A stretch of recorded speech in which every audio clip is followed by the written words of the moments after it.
Okay. Austin, do you have yours? Have yours out so you can check them, make sure you have the comparisons correct. So here we did, you should have one, because I know I had this up there yesterday, we had gone through that. So this is, in general, how I'd like you to write the comparison. So to say, like your function, to name that it is a transformation from the parent function. So g of x is the graph of f of x, but then translated up 3 units. So then what is happening? So actually, let me do this. So we can discuss these two.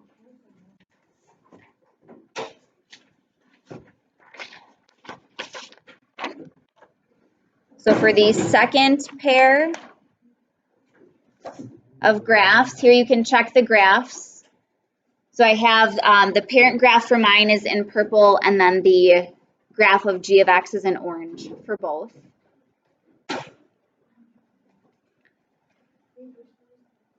So this is under example 2. So on the, back of the first page on the top. Okay, and then in this first one, what would you say is happening from F to G? What would the transformation be?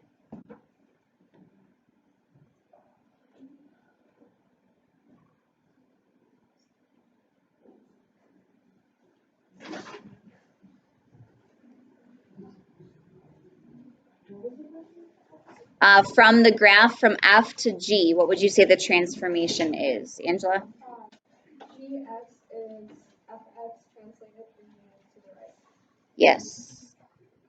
So translated to the right 3 units, g of x is f of x translated to the right 3 units. You don't have to have, because I had shown this in the first two, you don't have to have that extra function notation for how you would have typed it into that Desmos activity, so that part you don't have to have. And then B, so from F to G, what's happening for B? Artessa? G of x is f of x translated left. Left 2. Okay, so the first two on the front that we had talked about yesterday, those were vertical translations. They were shifting up or down. And then here we have horizontal translation shifting right and left. And notice when you're shifting or translating to the right, you see like the x minus 3 is actually going to the right. And then x plus 2 is actually going to the left. So it is the opposite direction that you might think it's going. But the reason why, or one reason why to think about right now, is how I showed you how to find where the x value of your vertex is setting that inside portion equal to 0, and that's why you end up getting the opposite of the sign that you see, I guess. If you see x minus 3, you really get positive 3 for where your vertex would be. X plus 2, you really get negative 2 for where your vertex would be. Okay, so make sure you have going to the right and going to the left. And then for the next pair, so again, I have the parent function in purple, and then the g of x for both is in orange, except I know I had questions on this in every one of my classes. Yes, for this graph B here, they are the exact same graph. There's still a transformation happening. And this has to do with the negatives. Where's my highlighter here? So here, g of x has a negative outside of the absolute value of x, and in B, g of x has a negative inside the absolute value bars with the x. How would you describe the transformation happening in A? So from F to G, what transformation is happening? Connor? Reflection over what? X-axis, yes. So A, g of x is f of x reflected over the x-axis. So you think of the x-axis as like a mirror and it's reflected down.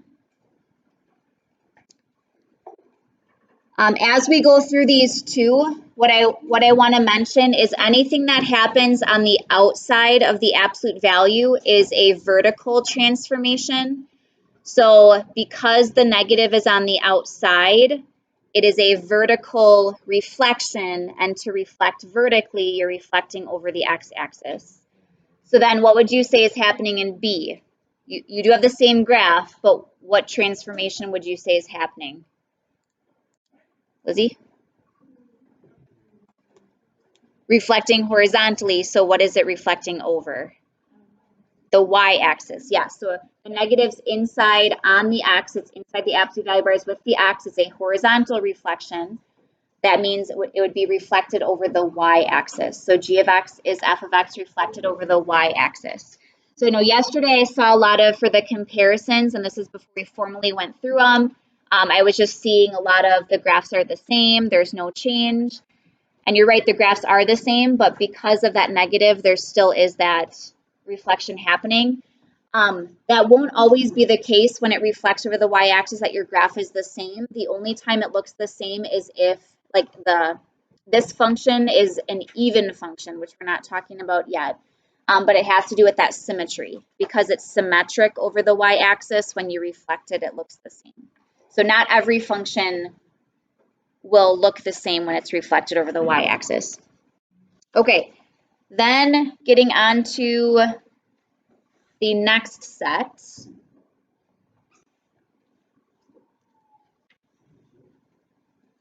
So I know these are both labeled as B, but the first one, again, parent functions in purple, orange is the new one. So for g of x equals 3 times the absolute value of x, you can see what it looks like. And then when the 1/2 is multiplied on the outside, what that looks like.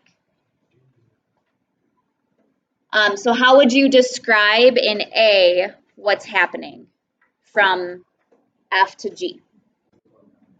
It is a dilation, yes. So dilations are when you have that factor, something's being multiplied.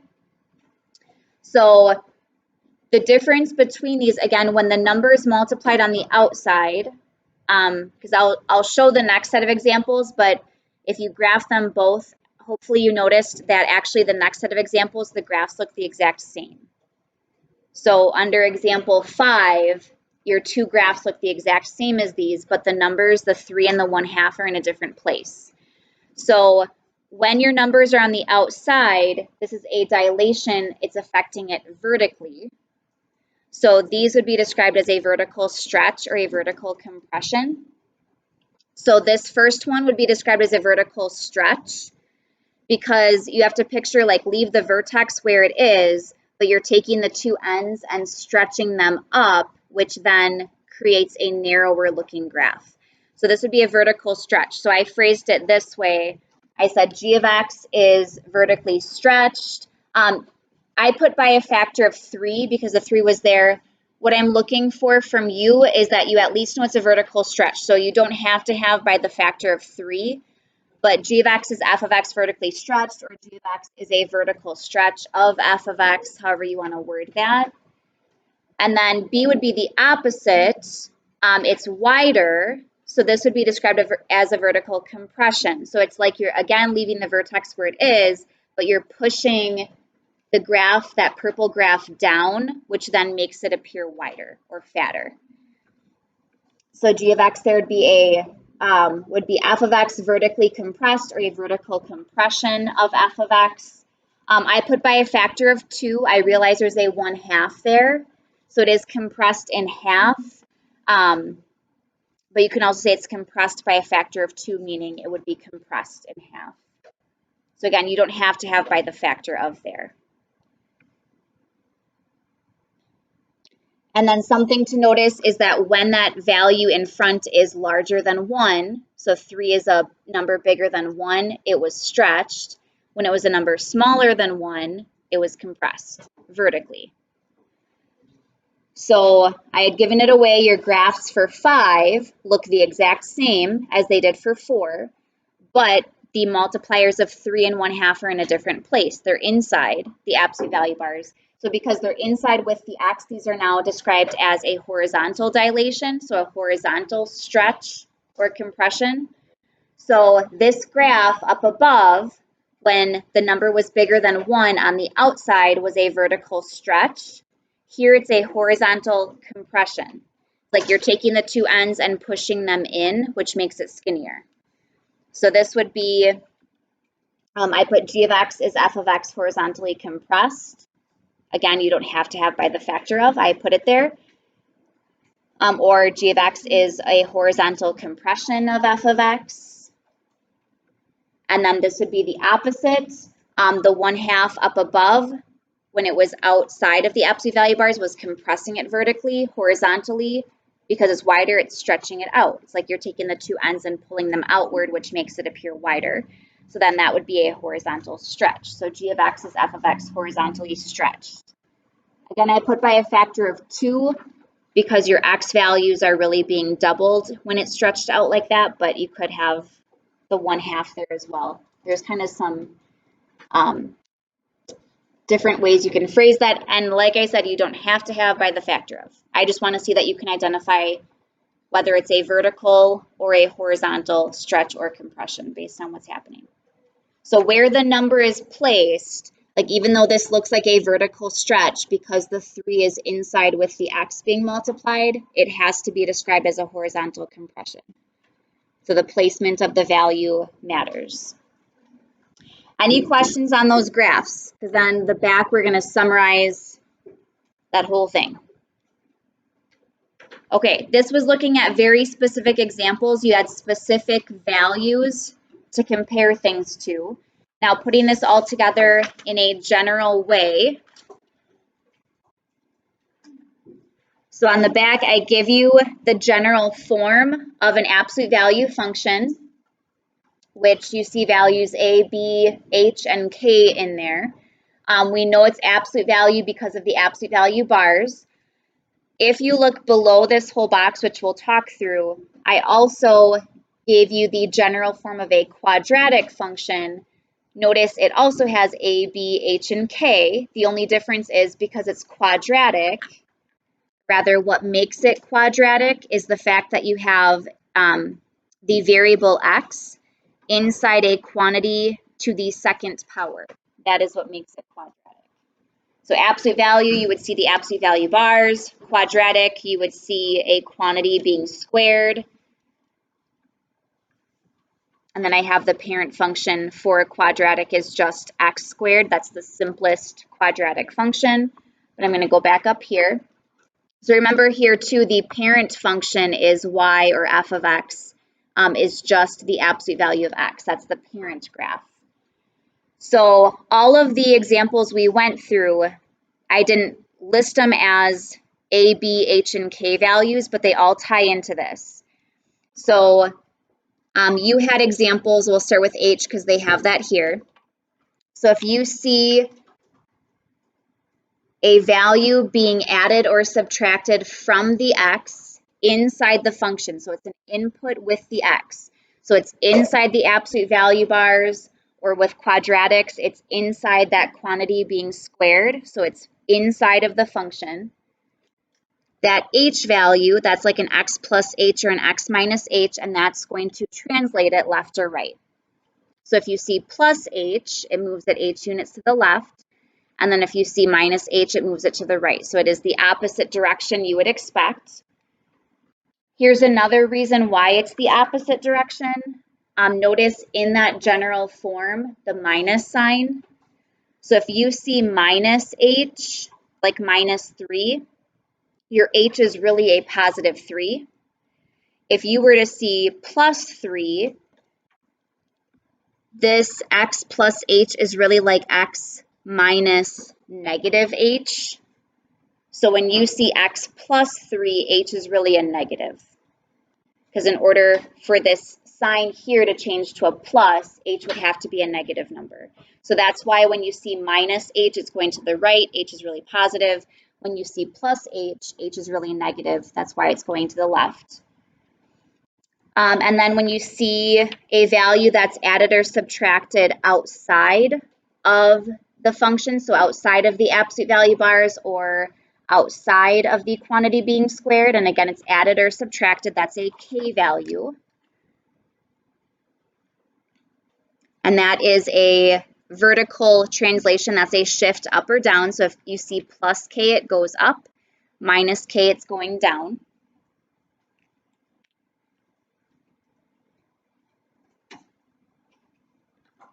Then the a and the b values are responsible for the other two transformations. So h and k are your translations, your movements.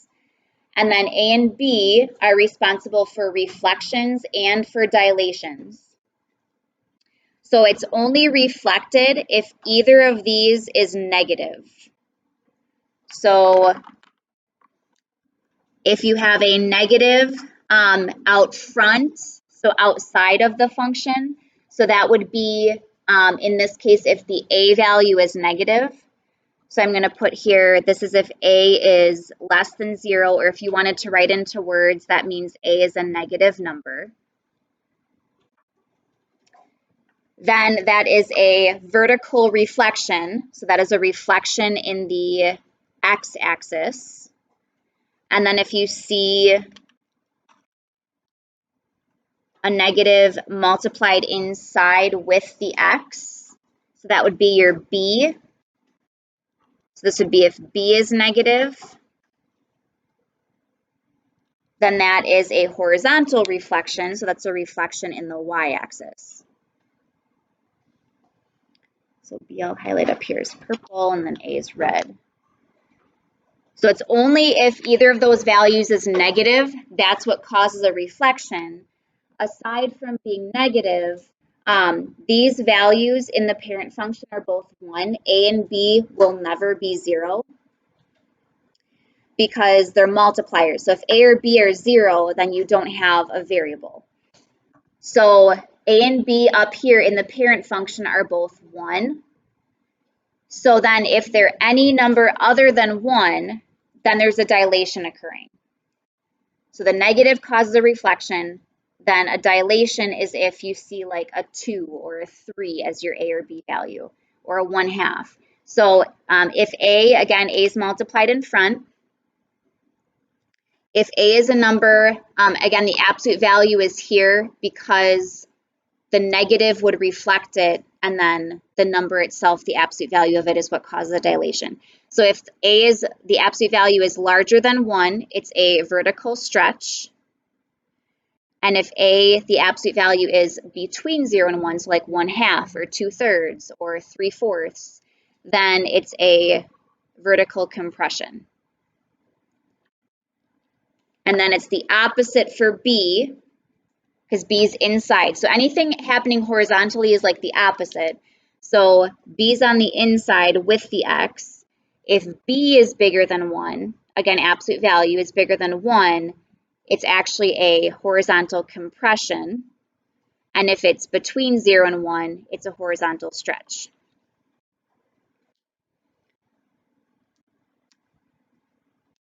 Okay, so that's summarizing, kind of putting in general terms what all of the examples you did talked about. So you saw all of those things occurring. So I will say this, if you see like an A value, say your A value was -2, you had a -2 in front here, then there's two things happening. The negative is the reflection, the 2 is the dilation. So a -2 for an A value is really two different transformations.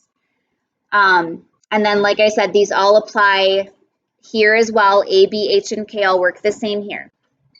So down below, I want to look at 6 and 7. Some of you might have tried these yesterday.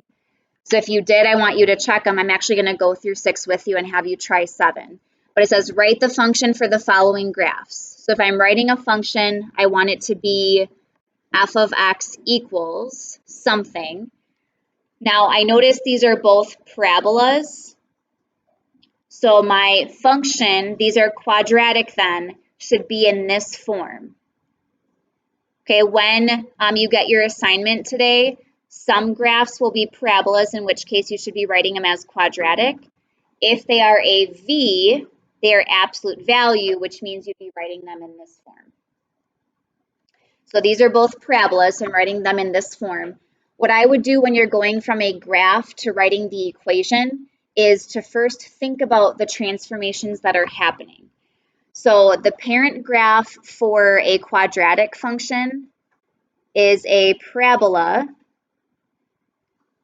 that has a vertex at 0, 0. So it's kind of like the parent graph for absolute value also has a vertex at 0, 0.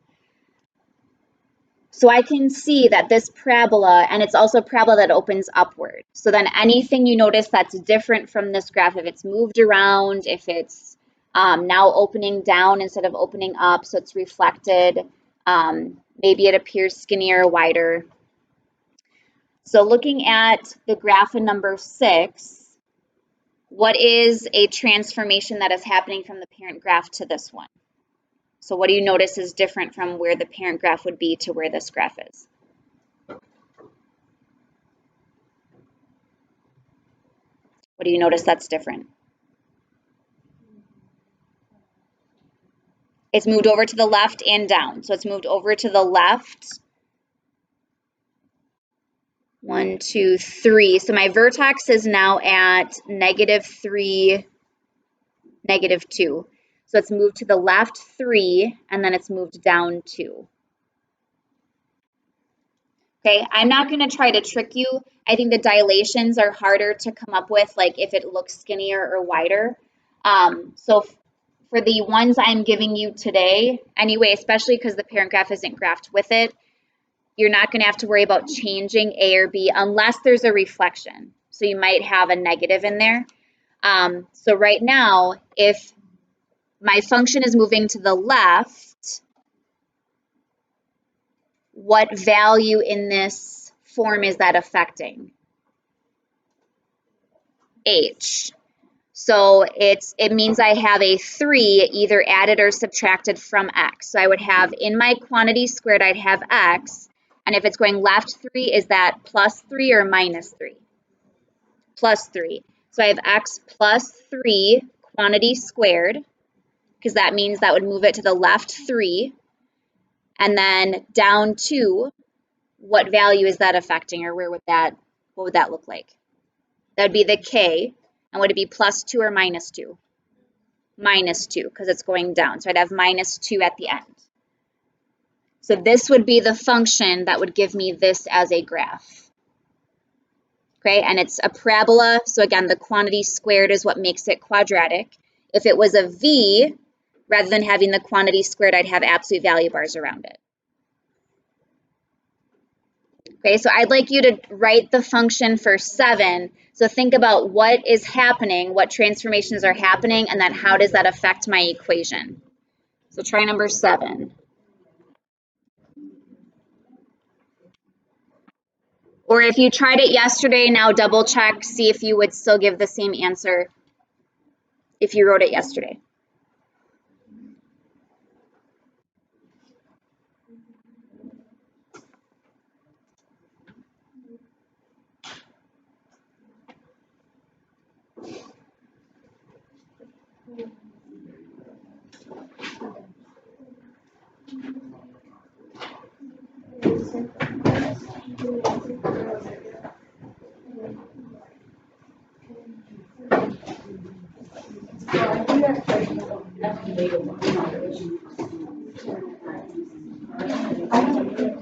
This is a reflection. You're setting your personal finance account. And you start not great.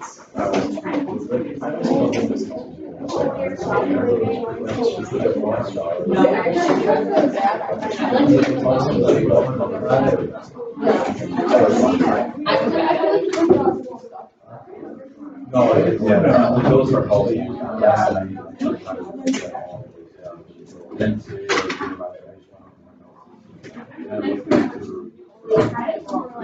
I had to look up stuff on shit.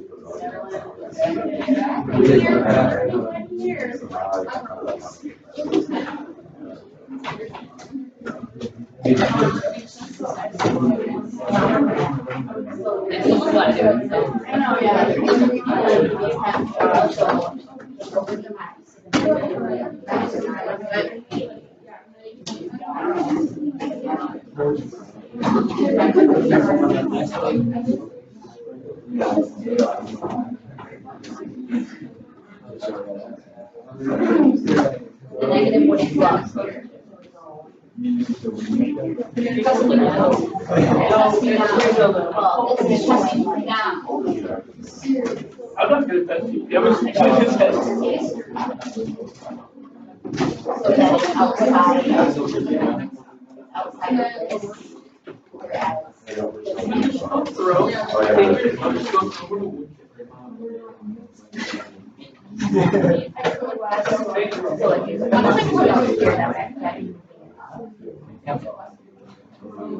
Right.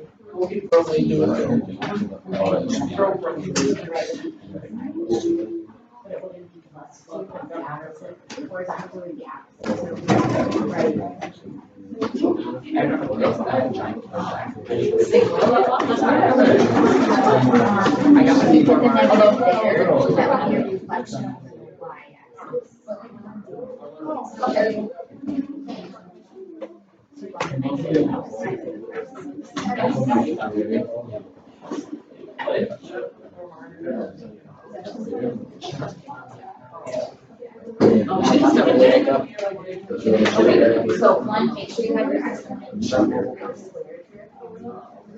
But then remember that you are going to write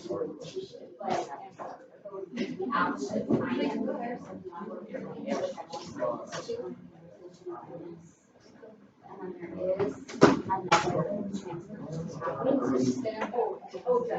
And then there is another down. Clear on that.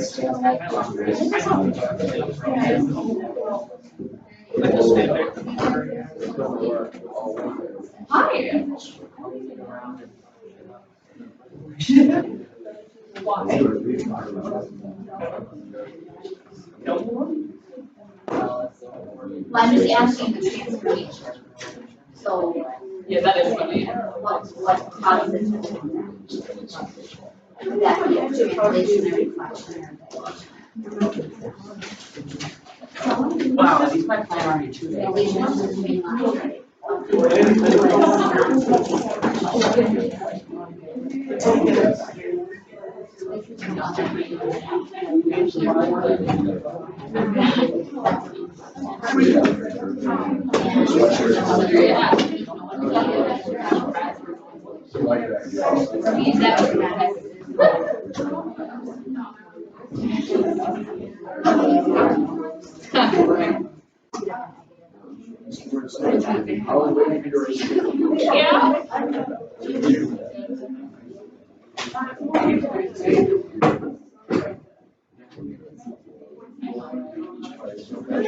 Here. That's the reflection. And it's not like black down negative, it's like he's the end. This is stays next to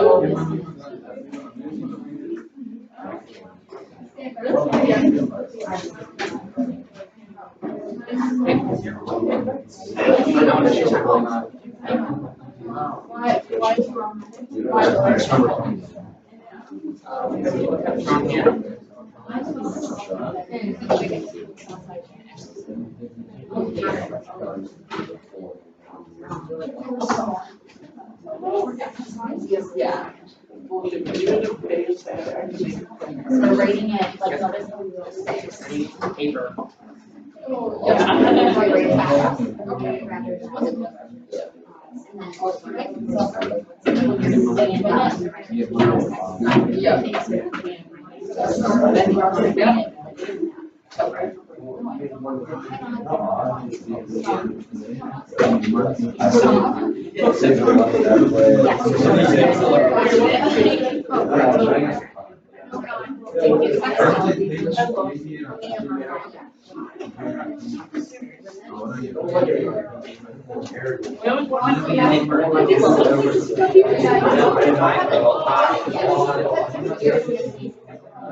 Like, no.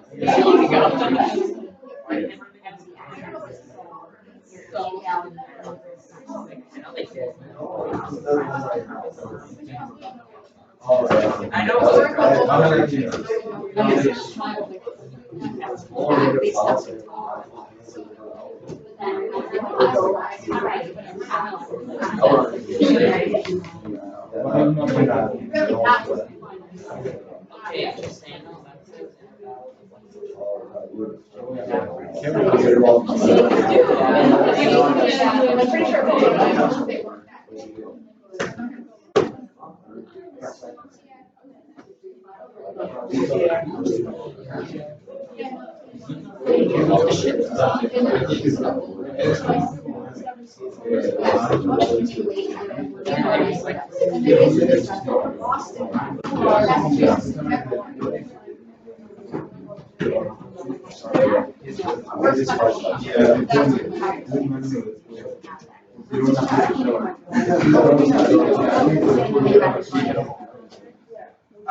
Can you wait? Because we're doing something as a whole class right now.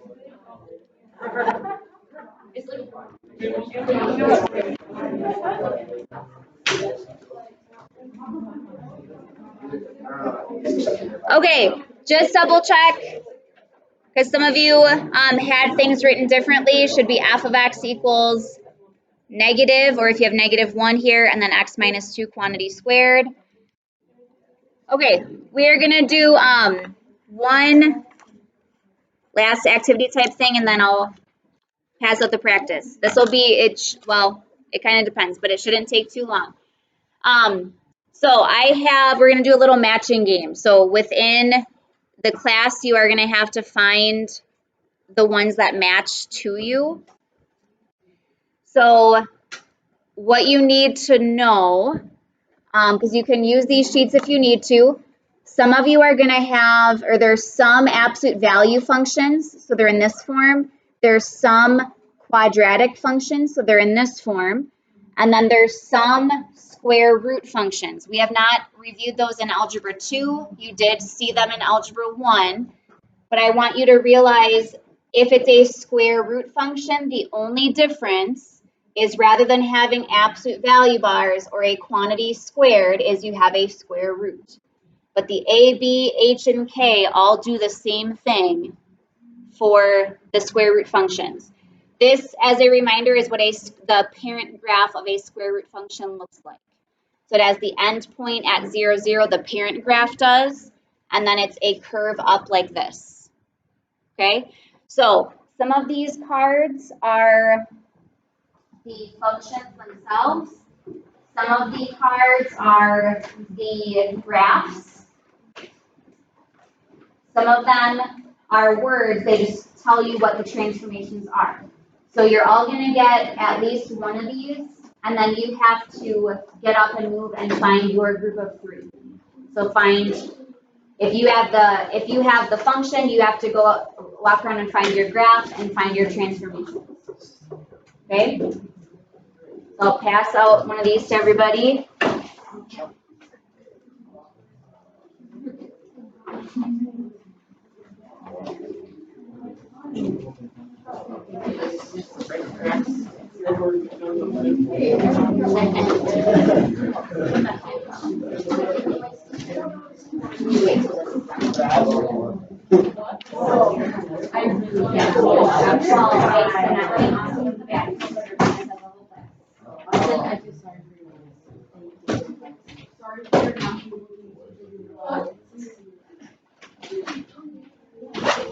Oh, yeah. Okay. And then I'm going to give some of you 2 because they have to be groups of 3. So you're lucky to get 2 of them. Maybe they can't. Hey, how does that work? You should be in 2 separate groups. Then you might be in 2 separate groups. It's kind of like. All right, find your groups. Find your matches with 3. don't know what I'm doing. So you could consider if you have like an absolute value function, what should your graph look like?